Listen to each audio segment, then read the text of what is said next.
Alright, one thing I forgot to mention before I start this video, guys. So when you're spooling your reel, when you apply pressure, make sure it's good strong pressure so it goes on really tight. However, be careful how hard you squeeze on the line because it'll create a lot of heat friction, so you might burn your hands and stuff like that. Don't spool it ridiculously fast either, because all monofilament, fluorocarbon, whatever line you buy, with the exception of braid, it's going to have some line memory when it first comes off of a spool.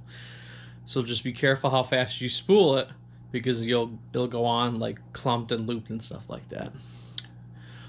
For the other point I made before this with the heat, if you're going to spool it fast, or if you're holding that line hard enough and it's still too hot, even if you've let go of some pressure, take like a washcloth or something like that, put it in between your fingers and the line and hold it really tight, and then the washcloth's going to take the heat and everything like that, so you won't, have that heat burning your hands off. With that being said, enjoy the video. Good morning, ladies and gentlemen. How's it going? So today's video, I'm going to show you guys how I spin, or how I spool my Centerpin reel here. So there's a couple things that you want to keep in mind while you're spooling your Centerpin reel. So first one is to make sure you do as best a job when it comes to putting the line on it. I don't know how the camera will do. You keep your line on there as even as possible. It's no different than when you spin your spinning or bait casting setups in that regard. Normally when I spool your guys' reels at work and stuff like that, on the edge of the spool, I usually go to like 1/8 of an inch away from it. But on Centerpin reels, the edge of the spool is different than the actual part of the spool that spins. So, if I may... So if you see where the cracks are, where that crack is there, that is what spins. So I do not spool past that line, and if anything, I will do, usually when I do spinning and bait casting, I do 1/8 of an inch away from the ledge. But when I spin these, I do even less, because I want to make sure it goes on nice and even. And when I hand spool, I'm going to show you guys how I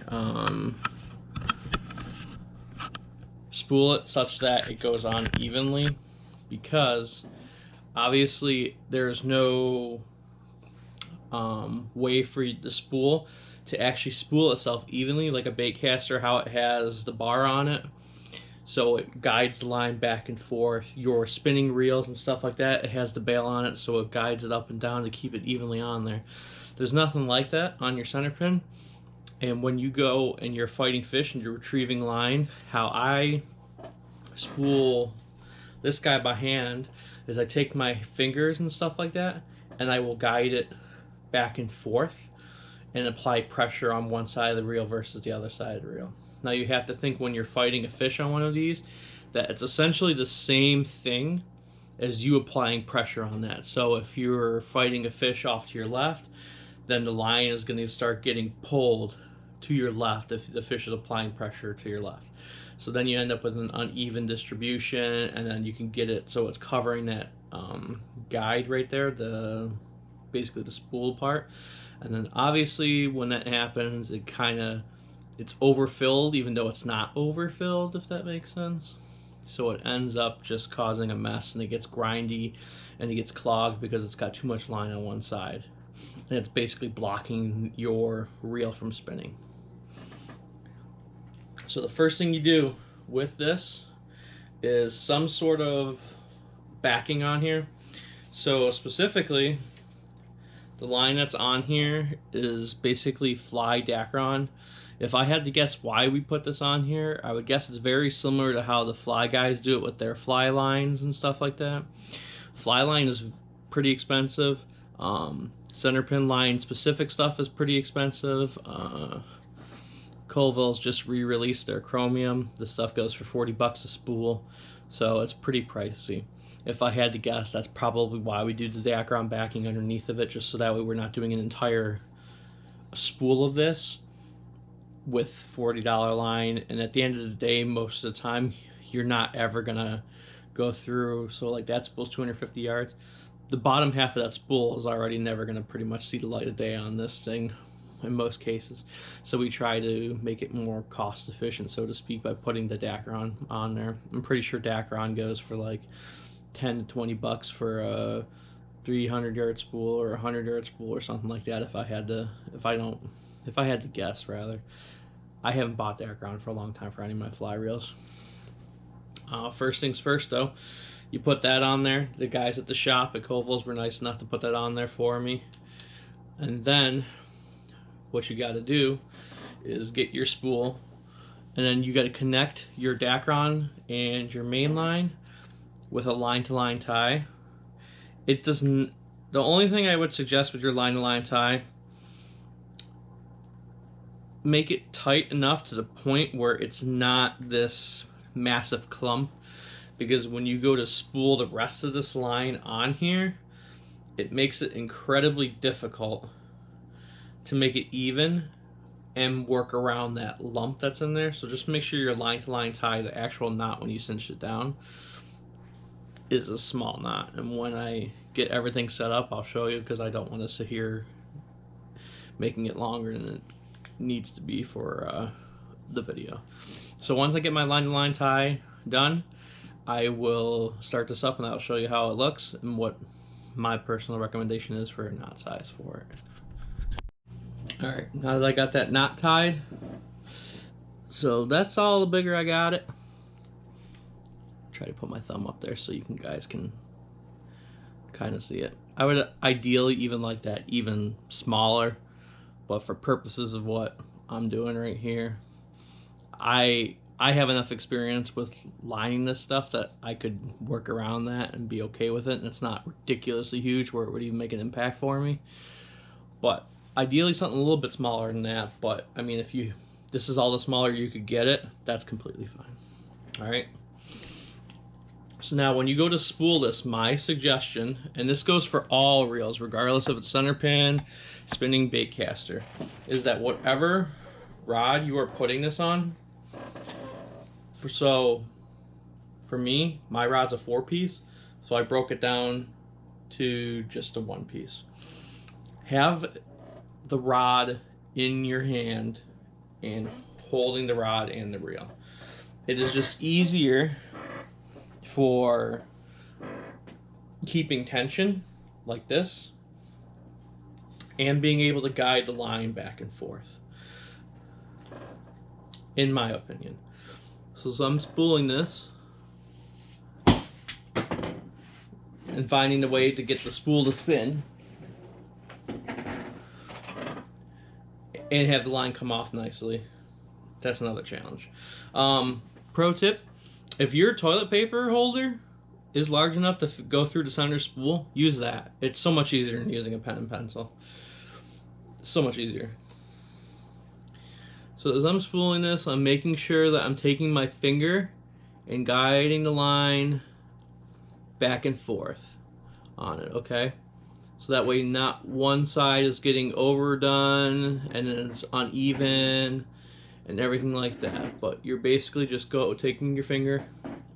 It's like if you had a machine. It's the same principle if you had a machine. You just take it, you're just guiding your finger back and forth.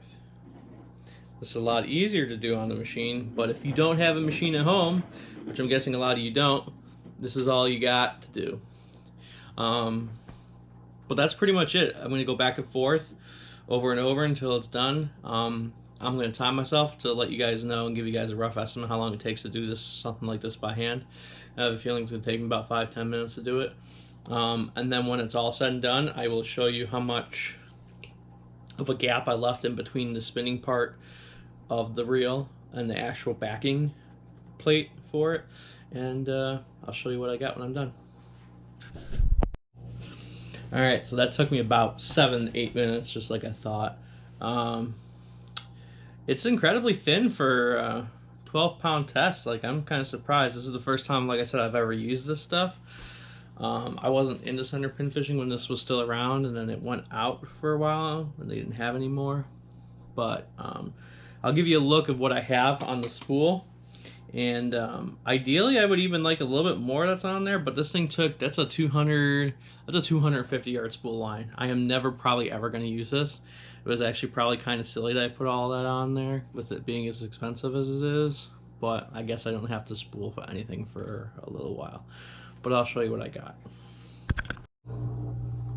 Alright, so if you can see where the line sits in comparison to where the spinning starts, the spinning portion of the reel starts, it's pretty far away. I would probably even go to say so if I was doing this with regular line, I had more of it, I would probably say I would go at least a quarter of the way more on that to where I would feel that that was sufficiently full. But like I said, this is really thin line, which is probably going to be really nice. We'll see how it goes. Like I said, it's the first time I'm using this stuff. But in terms of fullness, that's what I would do for that. Maybe a little bit more, if anything. Alright, so in terms of evenness, you can look.